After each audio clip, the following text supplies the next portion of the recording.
everyone, it's Haley, and today I'm going to be doing the Sims book tag. So if you guys follow me on Twitter or Snapchat, then you would definitely know that recently I have been obsessed with Sims, and that has been all I have been doing. I did play Sims when I was a kid, like, I don't even know when I first got it, but I think I got the original Sims like the year it came out, if not shortly after. I was really young and I started playing it then, and I just went from like the original Sims to Sims 2 to Sims 3, and I tried out Sims 4, wasn't a huge fan, so I've been playing Sims 3, like that one's my favorite, so I've been playing that one like crazy because I got it again and I downloaded it again, so I have just been doing nothing but playing Sims. Like, I've been reading and listening to audiobooks while I'm playing Sims, but for the most part it has just been Sims all around.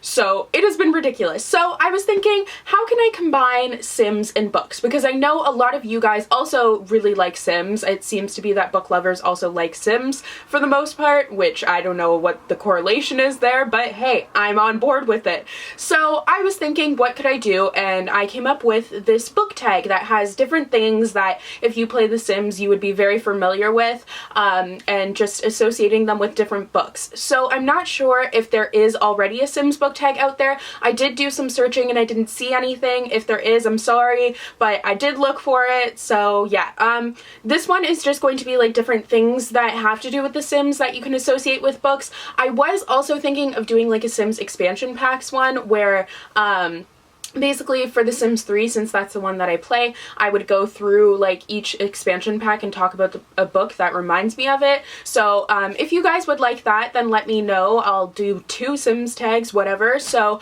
yeah, I've been talking a lot, so I'm just going to get into it. The questions are down below. If you want to do this tag, feel free to. I don't know who plays The Sims, so I'm not going to tag anyone, but yeah, I'm just going to get into it. Question number 1 is the original Sims. Name the best author debut. And for this one, I'm going with Everything Everything by Nicola Yoon.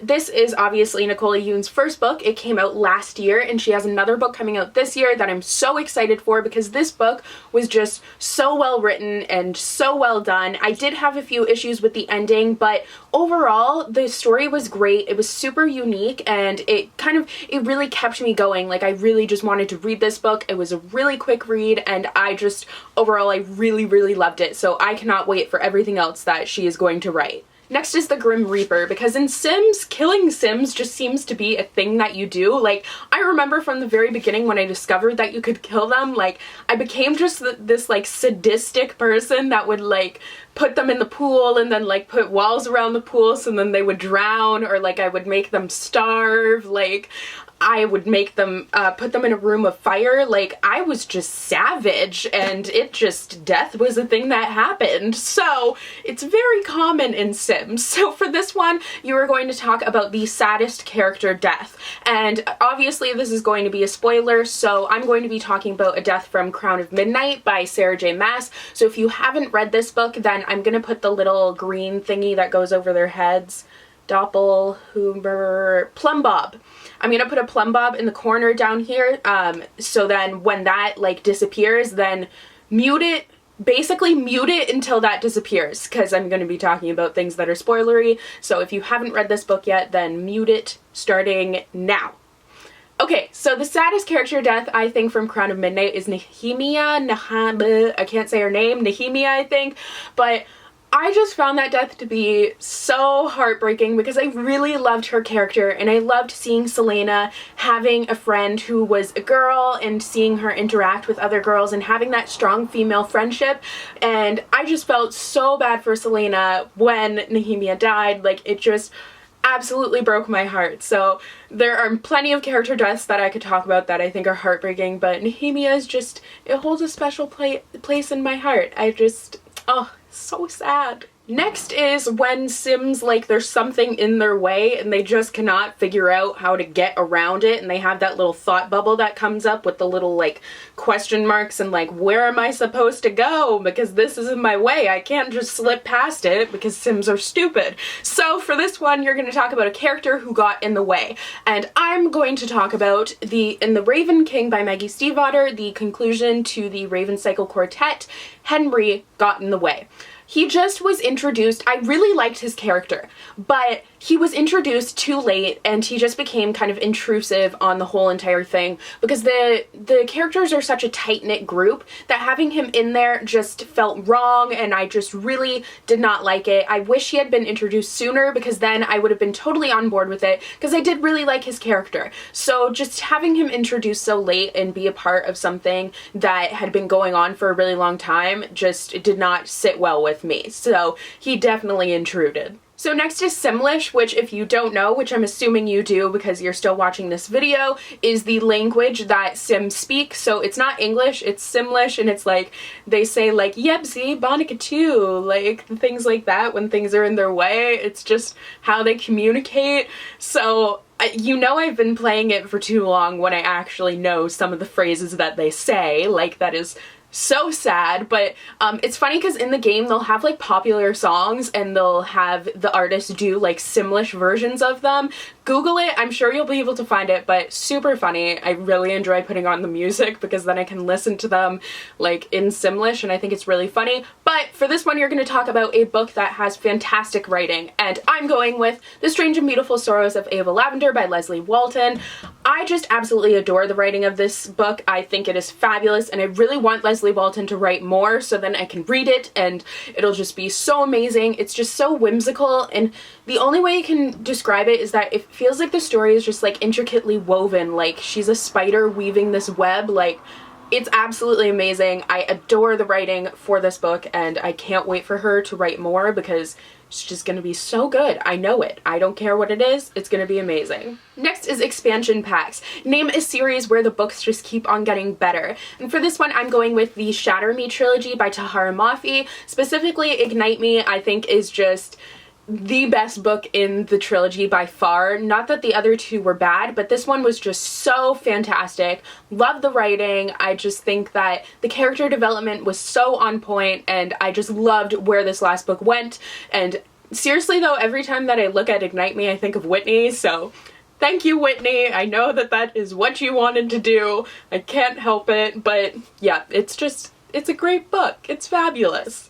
Next is Sims Romance, and for this you're going to talk about the worst case of insta-love that you have read, because in Sims you basically, like, you talk to them twice and then you become friends and then you kiss them or you hug them and then you're dating. Like, it escalates so quickly. So the worst case of insta-love that I have read, I've read quite a few, but I decided to go with The Sky is Everywhere by Jandy Nelson. I just was so uncomfortable with the relationship in this book. I just didn't like it. It just really did not sit well with me, and I think that's a lot of the reason why I didn't like this book. I think it had lots of potential, but I just did not like the insta-love. It was just like that, and it was so weird. It was not a fan. Next is cheats, which is basically in Sims you use cheats to kind of survive in the game. I cannot play without cheats. I would absolutely die. Like, I use like Motherload like there's no tomorrow, and I just couldn't do it. I mean, I need my Sims to have money, and you get money when you use Motherload, so it's whatever. It's not real life, so it's fine. But this is where, for this one, you're going to name a book that was unrealistic. Next is cheats, such as Motherload or just testing cheats enabled, move objects on, like all those things that you use to make the game easier. I cannot survive without cheats. I need my Sims to have like money. I need everything to be perfect in my Sims games, so I always use cheats. But for this one, you're going to talk about a book that was really unrealistic. And I mean like a contemporary book, not like Harry Potter where he's going to a wizarding world, so it's very obviously unrealistic, like not fantasy. But for this one, I'm going with The Geography of You and Me by Jennifer E. Smith. I completely forgot the author's name for a second there, but I found this book to be really unrealistic because the characters are basically like living on their own for a little bit, and they're really young, and I just didn't think that it seemed like that would actually happen. Like, they were just traveling around the world too, and it was just no big deal. There was just a lot about this book that I found really hard to believe. I did still really enjoy this book, but I just felt like the situation was not exactly realistic. Next is needs fulfillment, because in Sims are for the most part kind of idiots because they'll be like super hungry when you're not on their active family and they're like interacting. they'll be like super hungry or super tired or really have to pee, and they don't do it. They just sit there and they're like, oh my god, I'm so hungry, or oh my god, I have to pee. So like you literally need to like guide them with like your hand to go pee, or else they'll just sit there until they pee themselves, and they're just really dumb. So for this one, you're going to talk about a character that just made all the wrong decisions. So I'm going with America Singer from the Selection series, because I really love this series, but I can't stand America. I feel like she's just really naive and just would make all the wrong decisions all the time. So, and it didn't really get better until the last book in the series, like the very last second.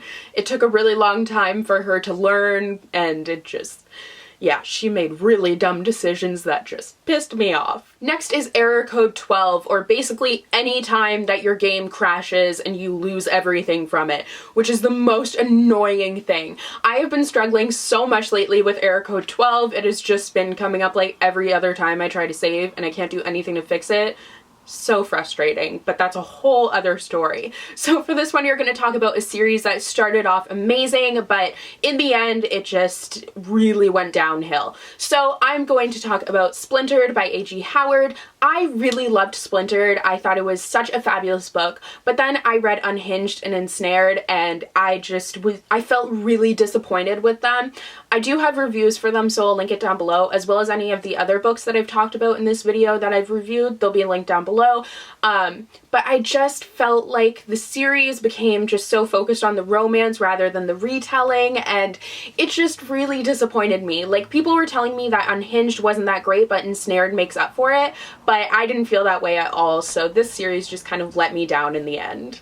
Next is the Sims Vortex, which basically what I mean by that is the fact that when you start playing Sims, you just get sucked in and you can't stop, and you think you're fine until you realize it's been 5 hours and you've just been sitting there living a virtual life rather than your real life. So for this one, you're going to talk about a book that really just sucked you in from the beginning and all you wanted to do was read it. So I'm going to talk about The Unexpected Everything by Morgan Matson. I'm actually currently reading this book, and I am flying through it. Now, Morgan Matson's books, like her past two, have been pretty big. Like this one's over 500 pages, I think, but I just have been absolutely flying through it, just loving it, and I'm going to be done very soon. I'm almost halfway through. It's so good, and I just can't help but want to read it. And the last question is, who are you going to tag? And like I kind of mentioned in the beginning, I'm not sure who on BookTube plays Sims, so if you play Sims, then I am tagging you to do this tag. I think it seems really fun, and I love Sims, so I'm gonna go and play Sims now. So yeah, I hope you guys enjoyed this video. Let me know if you like Sims, because it is great, and yeah, I'll see you guys in the next one. Bye!